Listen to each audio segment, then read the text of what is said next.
going on? I heard some gunshots. Okay.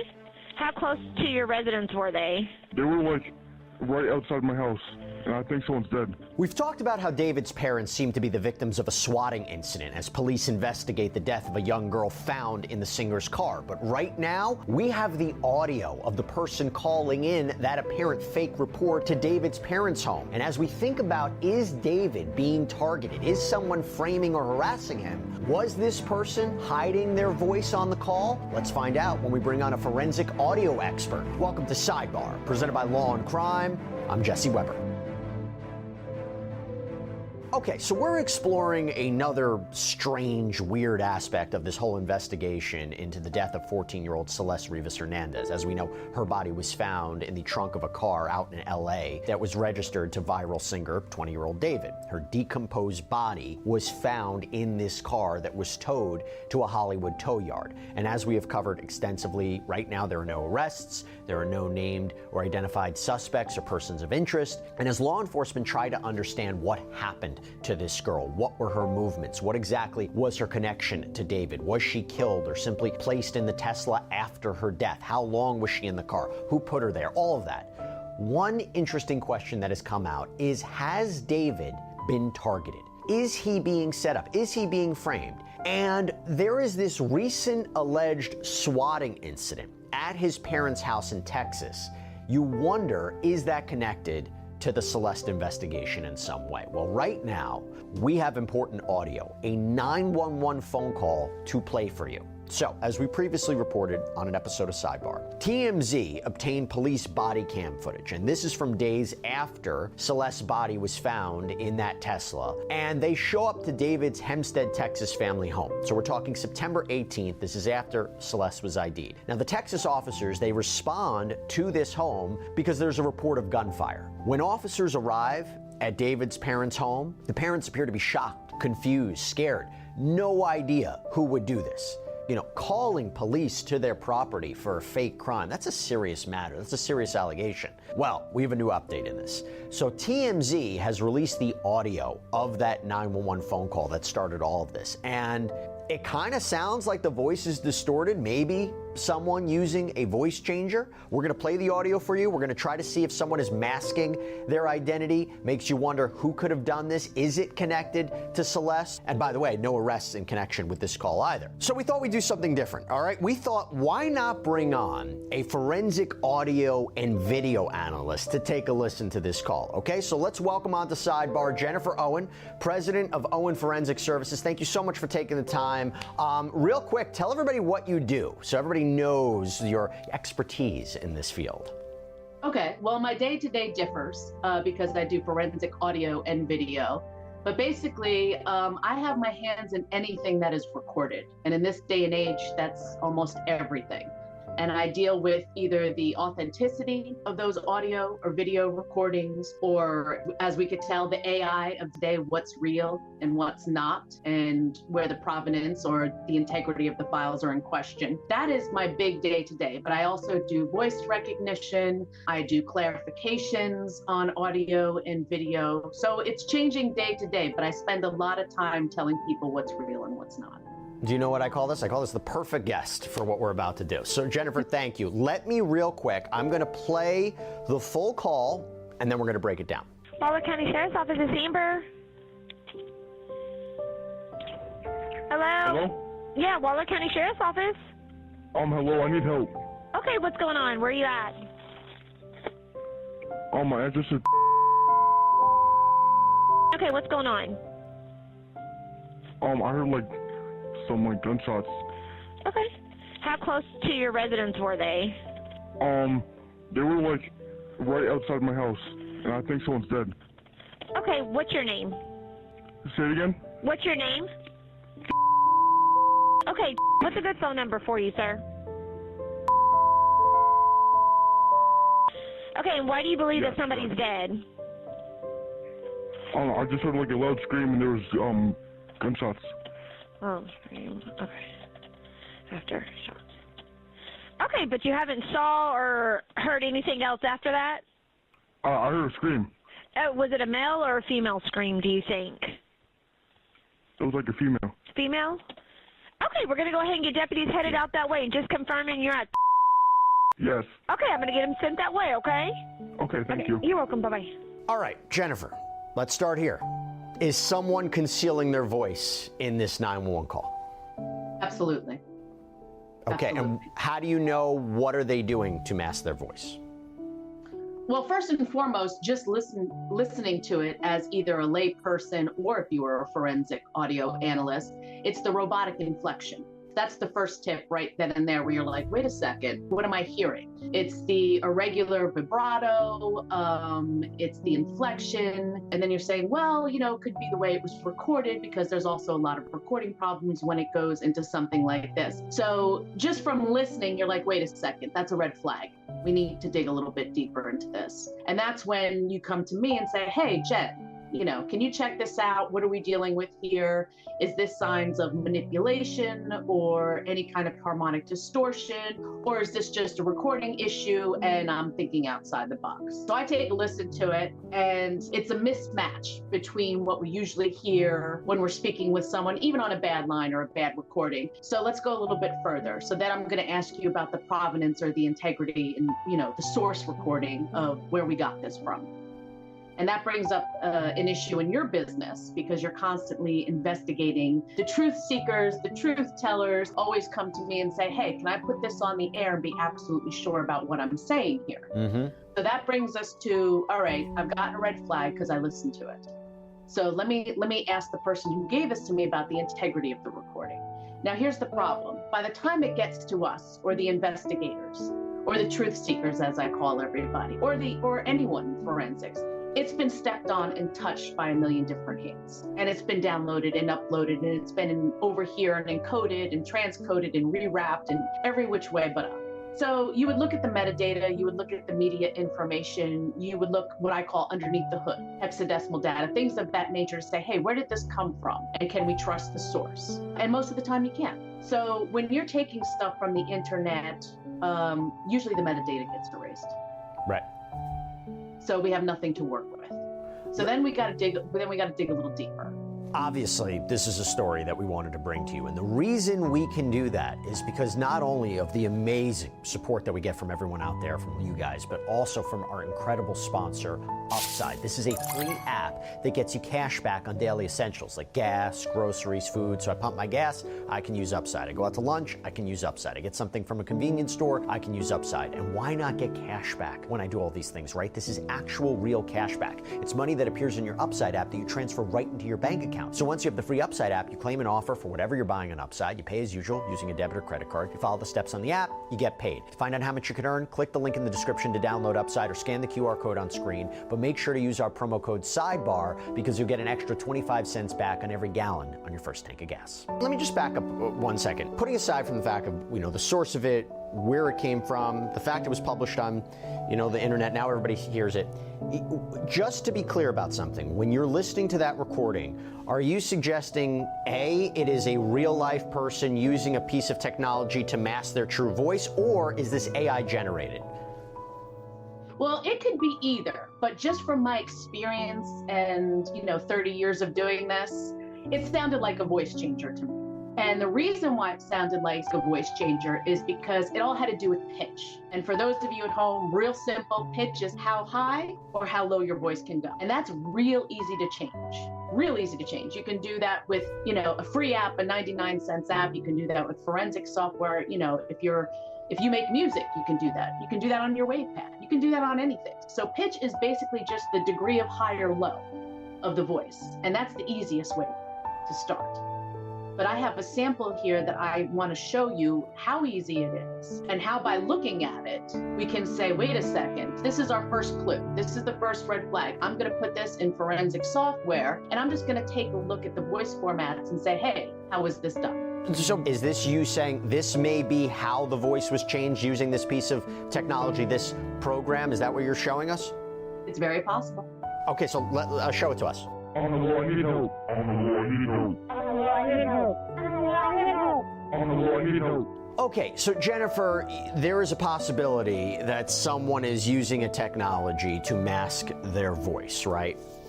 Correct. Yeah. And how I do see that when I put it into the software, okay? Now, when you're looking at it visually, and the first thing I did was I took a small phrase, okay, from the actual recording that you sent me. And then following up on that, 4 times I changed the pitch right in a row. Then I took the pitch down 10. Then I took it down another 10. And then I raised it all the way up to what a female level would sound like. So you're talking about 4 different sections that you can see visually, because I wanted to show you this is how easy it is. Right. You can do this in an app. You can do this anywhere. So all you're basically doing is changing the pitch from high to low. And we can go from male, we could go from, Luther Vandross all the way up to Mariah Carey in the touch of a button. In other words, even though on the 911 phone call, the dispatcher is referring to this person as a male, as a sir, right? This could be a woman? It could, absolutely. Okay. Not in this, they changed their voice changer all the way and brought the pitch down so it sounds like a man, but this could be anybody. Is there any way to pinpoint the technology that they use? You said there's a free apps. Is there any way you could say, I know exactly what this technology is. I know where you can buy it. I know who would have, maybe look at the purchase history, anything like that? Or am I thinking too deep into the weeds here? No, you're not thinking too deep into the woods. Like I said, it comes back to the source material. And since this has been everywhere, looking underneath the hood is not going to give us that. But looking at the spectrogram and some tips and tricks that we know as forensic audio analysts, like, wait a second, regularly spaced harmonics, untouched harmonics usually have a straighter line. When you're going to see this visually, this is going to be blurry, but we call it stepped on. This is blurry, this is fuzzy, but yet, depending on where they put the pitch, the lower formats and frequencies of the fundamental frequencies stay low. They stay within the range. So that's how I know that basically someone took an app or software that's available anywhere, or it's on their iPad if they wanted to. And I'm just gonna turn the pitch up, or I'm gonna turn it down. It really is that easy. Now here's the $1 million question. From what you've seen, is there any way to pinpoint the identity of this person? And I apologize for this question. I don't even know if there is a database out there of voices, if there is a way to take someone's voice that's not altered, you put it somewhere and you say, I could be able to identify who that person is. I'm sorry if that's a juvenile question, but A, is there a way to pinpoint the true voice of this person and be able to identify who this person is? Well, this is the forensic question. And you know what? Unfortunately, you're going to get the answer, it depends. And again, it depends on the provenance and the integrity of the recording. What I can do, and what I showed in this example, is I showed you how I can start from the recording that you gave me, how I've changed it, and how I can bring it back to exactly what it was before. So it depends answer is, if I had that original recording and we had, an alleged or a person of interest or a couple persons of interest, and if I lowered or raised the pitch to the same frequency and we had some matching frequency, it would make a very interesting pool of suspects. That's a great point. That's a great point. Now, let me just put it out there. If all law enforcement has at this point is just that 911 phone call that is potentially distorted, they don't have any suspect, they can't identify anybody who would have made this call, likelihood using that to be able to find someone slim? Very slim. Very slim. Okay. By the way, does law enforcement, do they have specific tools, other than what you've described, to identify the voice or be able to pinpoint this technology? Well, it's not so much identifying the voice at this point. And, every regency or police district is different. But do they have software available for them to use, to study audio acoustics and so on and so forth? Most do. Are we at the point of identifying based on what little we have? I don't think so. By the way, the pause. Did you know the very pause at the very beginning when dispatcher's saying, hello, is anyone there? There's like a pause before the voice starts talking. I was just curious if you took anything away from that. Is that someone maybe activating this technology or trying to see if I thought that pause was significant. It is significant because in most cases, and I don't want to say this is what definitely happened because we don't know. But in most cases, I call it the fumble. People who do these sorts of things, they take that 1 or 2 seconds and they're like, I want to make sure this really works. So you have that pregnant pause of, okay, let's hit the start button or the pitch button or whatever. And just from doing this for so long, there's a lot of those. All right, I thought that this was fascinating. We will see what comes of this, but Jennifer Owen, really appreciate you taking the time, and thank you, and what incredible work that you're doing, and I imagine with the advent of AI, you might be very busy in the years to come, so thank you so much. No, thank you for having me. I appreciate it. Now, let me just add a little bit more here, okay? Give you a little bit more context. We have the body cam of when officers arrived to David's parents' home. I'll go out wide and keep you covered. You want to tap the door? Wait for me, wait for me. Because I'm going to keep you covered. Go ahead. I got you covered. Come right here. Too many Here, knock on the door. Dude, we got a phone call from here saying that somebody was dead. Is there somebody else that lives on this property that has your address? What's your address? That's it. That's it. What actually got? We got an address. There was a gunshot and a woman screamed. What? I'm serious. That's why we came up here like this, because and then they talked to the caller. Whoever they were talking to said that there's a person dead. No, sir. No, sir. So officers, they have their guns drawn. They're already thinking someone was dead. There is just seemingly a lot of confusion by David's parents. They don't appear to have any idea what is happening here. They close the door, and then this happens. Ma'am, we gotta figure out what's going on so we can leave, okay? Very advised. We made contact. They said nothing happened here. She shut the door. Now she's calling 911.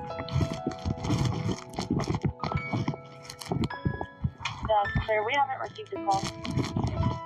I believe she's going to be in the process. Go ahead, give him a call if you want to verify it. Okay. All right, she's calling you now.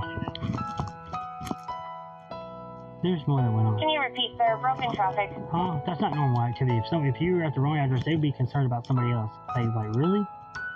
Like, you know what I mean? Like, they'd be trying to help. Can you send 1042, sir? Sorry to bother you, but somebody called and said there was something. There was a person that they called on themselves. You know what I mean? It was like, hey, there's somebody dead. Someone's dead. Yeah. That's what we have. I mean, we have to take caution. You know what I mean? We're trying to scare y'all. Just this house is way off the roadway. So you just opened the gate and came in? This one, I'll put it back. I have the gate just like it. Yeah, when it's something like this, when they say somebody's dead, their life matters more than, you know what I mean? I didn't damage your gate, I just opened it. And that's when they seemingly start to think, wait a second, is this a prank?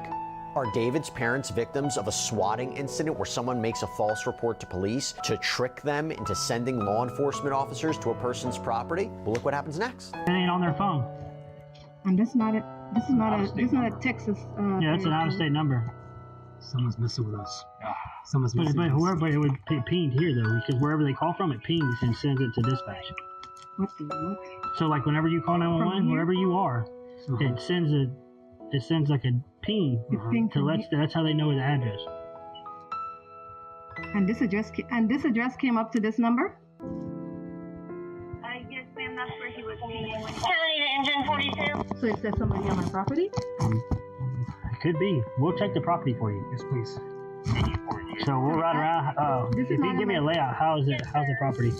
Like, does it go further back? No, it doesn't go any further back. It's right here, and then it goes right The fence, there was a gate, and the fence around. This is a private fence. Well, him and I will ride around and check, and then we'll leave. Yeah, okay. So that was a false alarm. See, I don't like this kind of thing. So if I really do have an emergency, then yeah. Okay. Thank you, ma'am. Sorry. If you do have an emergency, you know we're going to be here. Okay. We're going to get here. Yeah. Okay.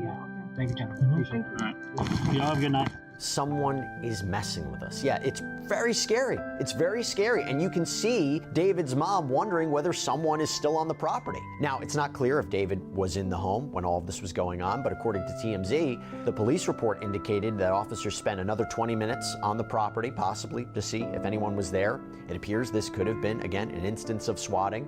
So is this connected to anything regarding Celeste? I will tell you, one thing I wonder is if there is a theory that David was framed, right, a body found in his car, does this line up with this? Well, you know what? I asked retired FBI agent Colin Schmidt about this. The timing and the circumstances of this Weird. No, out of all times for this to happen, as the body's discovered in his car, after she's been identified, for there to be a potential swatting incident where somebody calls 911 with a fake allegation, a fake crime for their property, out of all people, out of all times, it's weird. Well, it's weird, but it doesn't necessarily surprise me because this case has taken on national significance in terms of people paying attention to it. And there are bad actors that understand how to bring harm to somebody by way of swatting. So somebody called the 911 system down there. They found the address online and were basically made up a story for the cops to go there. And then they went in, and fortunately the police were very professional and they were able to immediately understand that it was a swatting incident and it wasn't a legitimate call. What did you make of the body cam? Body cam, I think the parents were scared to death. Law enforcement coming to their front door with guns drawn, they had a reasonable reaction that I would even have, even though I've been in law enforcement for 28 years. So that's really what the insidious nature of swatting is. You really put people in danger because those parents, if they had come to the door with a gun or resisted in some way, law enforcement would have had a duty to defend themselves and it would have been a disaster. Here's my thought on how this possibly is connected, and I'm curious your opinion on it. So I think it is bizarre that Celeste's body was in a car registered to David out on a public street in LA. And the reports indicate that that car was there for weeks, that it got a ticket, that it was towed, that it was impounded. Her body was decomposed. So if we assume her body was in that car for quite some time, we don't know exactly when it was deposited, but assuming it was in that car for as long as that car was parked there, it does make me think, and we've seen theories online about this, is it more likely that someone deliberately, they were purposeful to put that body in there to make sure it was found, to make sure it was connected to David, as opposed to the idea that the body was out there and it was found before the perpetrator had time to dispose of it. Now, if I accept that, if there was this idea to frame David, if he is being targeted, is it possible this alleged swatting call was done with the same intent, the same person? Is there a connection in that way, or am I really reaching here? It's possible, but not probable. It just appears that somebody was harassing his family by way of this call. Going back to the car, you're spot on. Their car comes back so directly to him. Law enforcement has to take a step back and always ask that compelling question, or the alternative question is, was he framed? What's going on here? Is somebody really that stupid to take a car registered to them and then kill somebody and put them in there and then leave the car there for multiple weeks? So that's where it leads credence to the framing theory. But the bottom line is the law enforcement is going to gather all the facts. And now, because of the swatting, depending on where the call came from, the FBI will likely start to get involved. And eventually law enforcement is definitely going to get the answers to all these questions. Okay, so as we navigate all of that, let me just make one final point about Celeste Rivas Hernandez and all of this. She has been laid to rest. Reporting indicates she has been buried at Queen of Heaven Cemetery and Mortuary in Rowland Heights, California. There was a funeral service on October 6th attended by family. No indication that David was there in any way, but this kind of brings it back to the victim in all of this, and again, trying to understand what happened to her. That is all we have for you right now here on Sidebar. Everybody, thank you so much for joining us. And as always, please subscribe on YouTube, Apple Podcasts, Spotify, wherever you should get your podcasts. You can follow me on X or Instagram. I'm Jesse Weber. I'll speak to you next time.